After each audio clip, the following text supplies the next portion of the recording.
जिब्राईल अमीन इंसानी शक्ल में दाखिल होते हैं गार हिरा में, और गार हिरा में दाखिल होने के बाद मुहम्मदुर रसूलुल्लाह सल्लल्लाहु अलैहि वसल्लम के पास जाकर बैठ जाते हैं। अब पढ़िए बुखारी शरीफ किताबो बदिल वही के अल्फाज। नबी अकरम के पास बैठ गए। अल्लाह के नबी को मालूम नहीं कि ये जिब्रील है, ये फरिश्ता है, और ना इससे पहले कभी किसी फरिश्ते से आपकी मुलाकात हुई।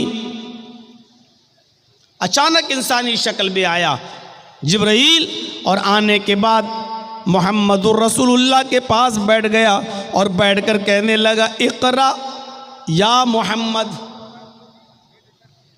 आए मोहम्मद पढ़ो। इक़रा या मोहम्मद, आए मोहम्मद पढ़ो। मुहम्मदुर रसूलुल्लाह जवाब देते हैं, माना बिकारी, मैं पढ़ा हुआ नहीं हूँ। भाई जर्जीस को अगर किसी ने पढ़ाया ना हो और मैं अनपढ़ हूँ और आप मुझसे कहें कि पढ़ो, या ऐसे कोई किताब ले और कहें कि पढ़ो, तो हम क्या कहेंगे? अरे साहब मैं पढ़ा हुआ नहीं हूँ, मुझे पढ़ना नहीं आता। तो मुहम्मदुर रसूलुल्लाह ने वही जवाब दिया जिब्राईल से, तुम मुझसे कह रहे हो पढ़ो, माना बिकारी, मैं पढ़ा हुआ नहीं हूँ। हज़रत जिब्राईल मुस्कुराए और मुहम्मदुर रसूलुल्लाह को, मोहम्मद इब्न अब्दुल्लाह को पकड़ा और अपने सीने से लगाया और ज़ोर से दबाया, ऐसे पकड़ के ज़ोर से दबाया। फरिश्ते की ताकत।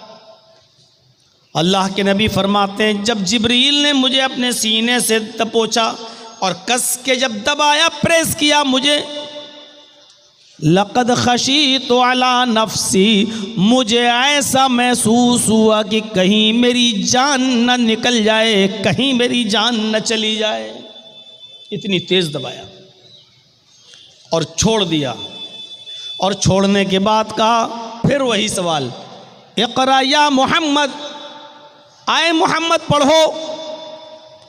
अल्लाह के नबी फरमाते हैं, माना बिकारी, तुम मुझसे फिर पढ़ने के लिए कह रहे हो, मैं पढ़ना नहीं जानता, मैं पढ़ा हुआ नहीं हूँ। जिब्रील ने दोबारा पकड़ा, सीने से लगाया और ज़ोर से प्रेस किया, ज़ोर से दबाया, और दबाने के बाद फिर छोड़ दिया।